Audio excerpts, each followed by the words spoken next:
Hello बच्चों, आज हम आप लोगों को केमिस्ट्री के सबसे पहले chapter some basic concepts of chemistry में लॉ ऑफ केमिकल कॉम्बिनेशन के बारे में बताएंगे। लॉ ऑफ केमिकल कॉम्बिनेशन के 5 नियम हैं। सबसे पहले है law of mass conservation, law of definite proportions, law of multiple proportion, law of reciprocal proportion, जो इन दोनों नियमों को मिलाकर बना है, और लॉ ऑफ गैसियस लॉ। ये 5 नियम हैं जिन्हें लॉ ऑफ केमिकल कॉम्बिनेशन के बारे में इसमें आते हैं।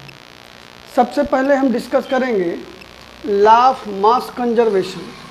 लॉ ऑफ मास कंजर्वेशन का मतलब होता है matter can not be created nor destroyed. जैसे हम एनर्जी के बारे में जानते हैं कि एनर्जी को ना तो प्रोड्यूस किया जा सकता है और ना ही डिस्ट्रॉय किया जा सकता। केवल एनर्जी एक फॉर्म से दूसरे फॉर्म में कन्वर्ट होती है। ठीक उसी प्रकार से लॉ ऑफ मास कंजर्वेशन में matter can not be created nor destroyed, अर्थात किसी भी केमिकल रिएक्शन में total mass of reactant is equal to total mass of product होता है। जैसे कार्बन अगर ऑक्सीजन के साथ संयोग करे तो CO2 बनता है। इसमें कार्बन का एटॉमिक वेट 12, ऑक्सीजन का 16 × 2। इसी प्रकार से इन दोनों को मिला दें तो बराबर हो गया 32। टोटल मास कार्बन और ऑक्सीजन का मिलाकर 44 होता है। ऐसे ही carbon 12 plus oxygen 16 × 2 equal to 44। यानी जितना प्रोडक्ट, जितना मास का प्रोडक्ट रिएक्टेंट होगा उतना ही प्रोडक्ट का भी मास होगा। इसी प्रकार से एक दूसरा एग्जांपल देखते हैं। कैल्शियम कार्बोनेट को गर्म करेंगे, बन जाएगा कैल्शियम ऑक्साइड प्लस CO2। यहाँ पर कैल्शियम का atomic weight 40, carbon 12 plus 16 × 3 equal to 100 होगा।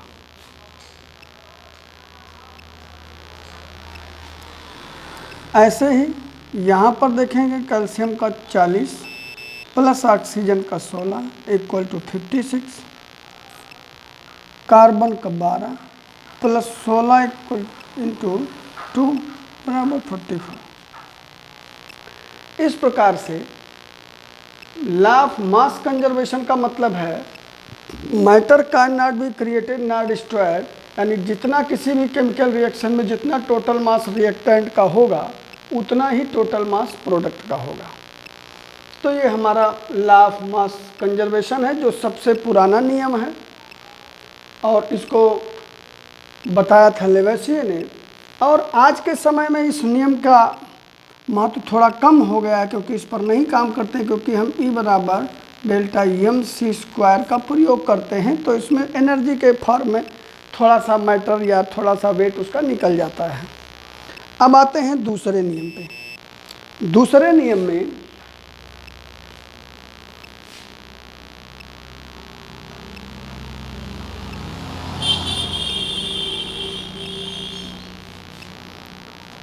दूसरा नियम है law of definite proportion. Law of definite proportion का मतलब ये होता है किसी भी कंपाउंड को हम किसी भी फॉर्म में प्राप्त करें तो उसके जो एलिमेंट होते हैं वो डेफिनिट रेशियो में ही होते हैं। हम उसको किसी भी फॉर्म में प्राप्त करें।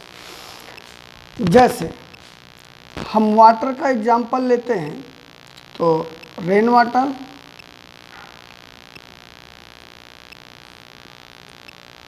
सी water and ice water.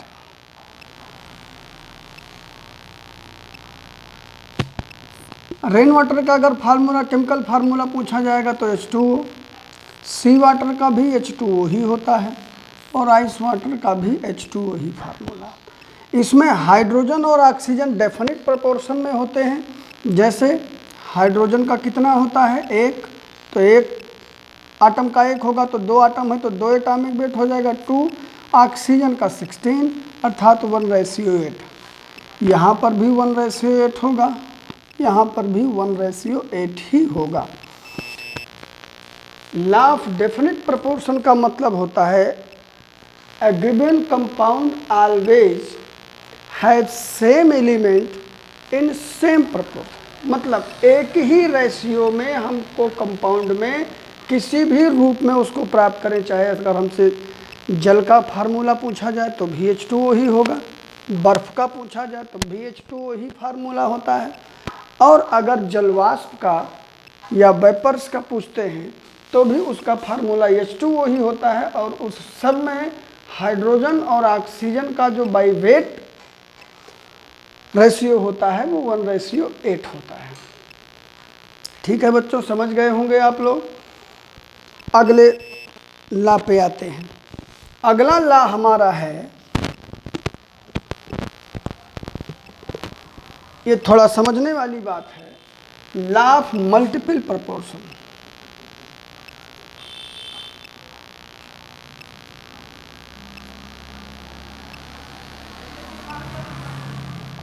Law of multiple proportion का मतलब होता है अगर कोई एक एलिमेंट, दो एलिमेंट हैं, दो एलिमेंट मिलकर एक से अधिक कंपाउंड बनाते हैं।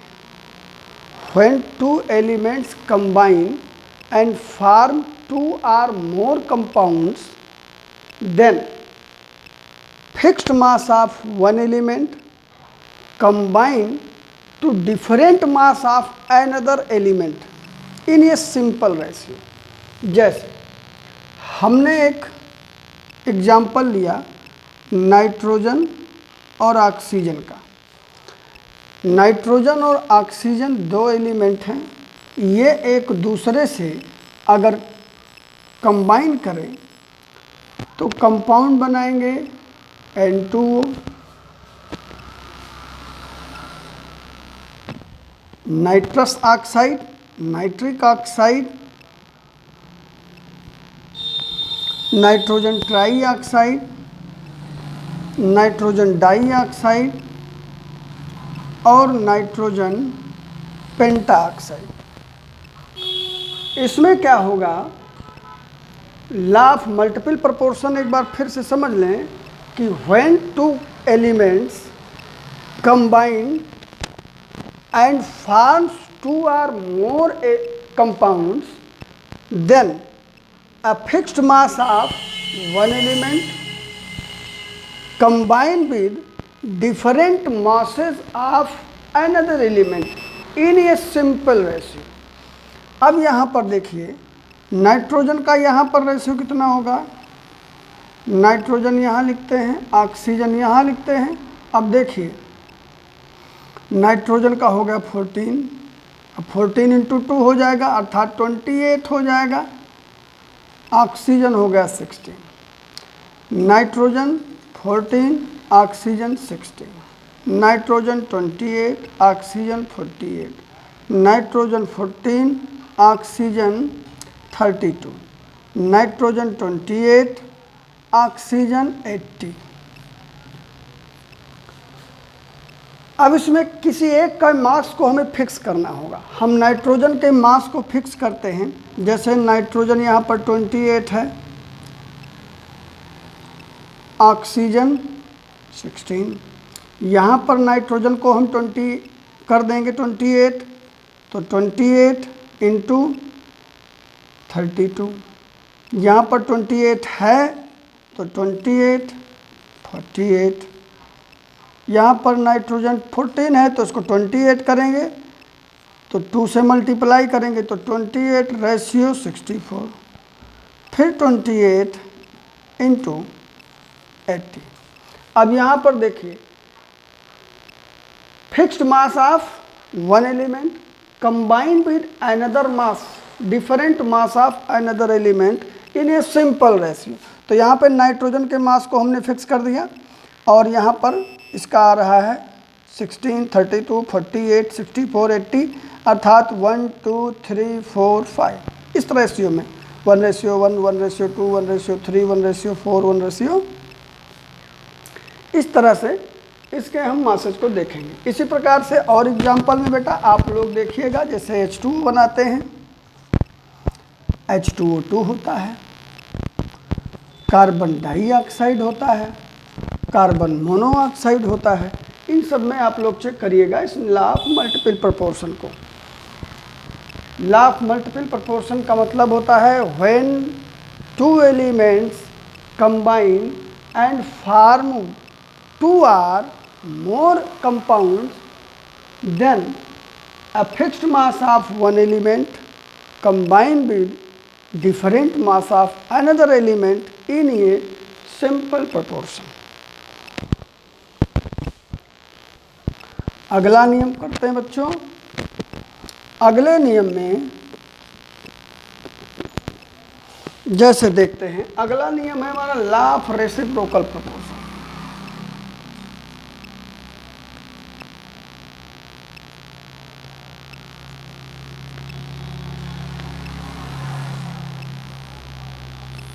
लॉ ऑफ रेसिप्रोकल प्रोपोर्शन का मतलब है ये व्युत्क्रम अनुपात का नियम है।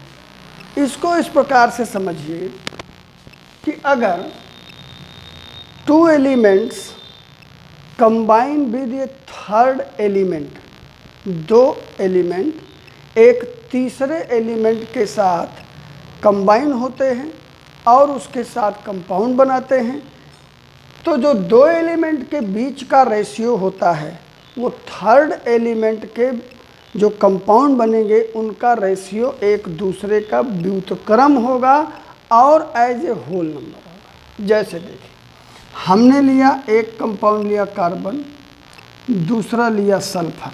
ये 2 एलिमेंट हैं, ये दोनों एलिमेंट एक दूसरे से अगर संयोग करें तो बनाएंगे CH2।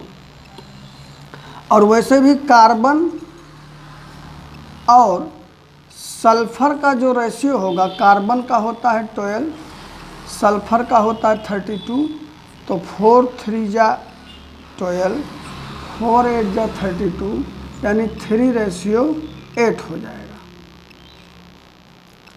इनके बीच में अगर कॉम्बिनेशन होता है तो बनेगा सल्फर कार्बन डाइसल्फाइड, और कार्बन डाइसल्फाइड का रेशियो होगा 12:64। सिंपल करेंगे इसको तो हो जाएगा 12/64, 4 3 जा 12, 4 16 जा 30, 64, तो हो जाएगा 3:16। ये दोनों एलिमेंट एक तीसरे एलिमेंट के साथ संयोग करेंगे। कार्बन अगर ऑक्सीजन के साथ संयोग करे तो कार्बन डाइऑक्साइड, सल्फर अगर ऑक्सीजन के साथ संयोग करे सल्फर डाइऑक्साइड। इनके बीच का रेशियो 12:32, इनके बीच का रेशियो 32:32 हो जाएगा। तो लॉ ऑफ रेसिप्रोकल प्रोपोर्शन का मतलब है when 2 elements combine third element, तीसरे एलिमेंट के साथ, तो इनके बीच का जो प्रोपोर्शन होगा वो इस थर्ड एलिमेंट के प्रोपोर्शन में एक होल नंबर में होगा। जैसे सिद्ध करते हैं, जैसे देखिए, अब यहाँ पर कार्बन और सल्फर के बीच का जो प्रोपोर्शन है वो 3:8 है, और कार्बन और सल्फर जब आपस में संयोग करेंगे तो 12:64 बनेगा। अर्थात रेसिप्रोकल रिएक्शन, रेसिप्रोकल प्रोपोर्शन हो जाएगा 3:8/3:16। इसको हम इस प्रकार लिख सकते हैं 3/8 × 16/3, 3 कट गया 2, अर्थात तो एज ए होल नंबर में आपको मिलेगा। ऐसे यहाँ पर सल्फर डाइऑक्साइड में जो इनके बीच का रेशियो 1:1 होगा। इनके बीच में 3:8 हो जाएगा, इनके बीच में 3:16 हो जाएगा। तो 3:8, 3:16 और 1:1। तो रेसिप्रोकल नियम में यही नियम बताया गया है जो लॉ ऑफ मल्टीपल प्रोपोर्शन और लॉ ऑफ डेफिनिट प्रोपोर्शन के बीच का नियम है। ये एनसीईआरटी में नहीं है, लेकिन चूंकि इनसे उत्पन्न होता है ये नियम, इसीलिए इसको रेसिप्रोकल प्रोपोर्शन कहते हैं। अगला नियम आता है law of gaseous, gaseous law. Gaseous law जो है ये गै-लुसैक के द्वारा दिया गया है। इसमें इन्होंने बताया कि व्हेन अ केमिकल रिएक्शन, जब किसी केमिकल रिएक्शन में गैस प्रोड्यूस हो रही हो तो उनके बीच में जो एक सिंपल प्रोपोर्शन होता है, एक सिंपल सा रेशियो होता है, जैसे H2 + Cl2 = 2HCl। अब यहाँ H2 कितना वॉल्यूम है? 1 वॉल्यूम है। क्लोरीन कितना वॉल्यूम है? 1 वॉल्यूम है। कितना आपको HCl मिल रहा है? 2 वॉल्यूम मिल रहा है। निश्चित ताप और दाब पर या सेम टेम्परेचर एंड प्रेशर पर व्हेन गैस प्रोड्यूस हो रही हो किसी एक रिएक्शन में, या कोई गैस जो है टूट रही हो या बन रहा हो, जैसे 2HCl को अगर हम तोड़ दें तो H2 + Cl2 बन जाएगा। तो इस प्रकार से उसमें एक निश्चित प्रोपोर्शन होता है जो गैसियस लॉ होता है। गैसियस लॉ दिया गया है गै-लुसैक के द्वारा। तो इस प्रकार से हमने समझा कि लॉ ऑफ मास कंजर्वेशन होता है, जिसमें मास में किसी भी केमिकल रिएक्शन में रिएक्टेंट और प्रोडक्ट के मास हमेशा बराबर होते हैं, कोई भी कमी नहीं आती, अर्थात matter can not be created not destroyed. Law of definite proportion में हमने पढ़ा कोई भी कंपाउंड हो, किसी भी रूप में प्राप्त किया गया हो, उसके जो एलिमेंट होते हैं वो एक फिक्स रेशियो में होते हैं, उसमें कोई चेंजिंग नहीं होती है। लॉ ऑफ मल्टीपल प्रोपोर्शन में हमने पढ़ा कि अगर 2 एलिमेंट आपस में कंबाइन करके 2 से ज़्यादा कंपाउंड बनाते हैं तो वे कंपाउंड एक निश्चित रेशियो में, एक सिंपल रेशियो में होते हैं। लॉ ऑफ रेसिप्रोकल प्रोपोर्शन में पढ़ा कि अगर 2 एलिमेंट हैं वो आपस में जिस रेशियो में संयोग करेंगे और दोनों मिलकर तीसरे एलिमेंट के साथ संयोग करें तो इन सभी के बीच में एक सिंपल होल नंबर के रूप में प्रोपोर्शन होता है, अर्थात अनुपात होता है। गैसियस लॉ होती है कि अगर हम कोई गैस प्रोड्यूस होती है केमिकल रिएक्शन में तो सेम टेम्परेचर और सेम प्रेशर पर उसके वॉल्यूम यानी उसका जो आयतन होता है उसमें एक सरल अनुपात होता है। तो यहाँ पर ये आपको दिखाई देता है। इस प्रकार से बेटा आज हमने लॉ ऑफ केमिकल कॉम्बिनेशन के बारे में पढ़ा। अगले वीडियो में हम एवोगाड्रो नंबर और मोलैरिटी और नॉर्मेलिटी के बारे में थोड़ा सा डिस्कस करेंगे। धन्यवाद बेटा।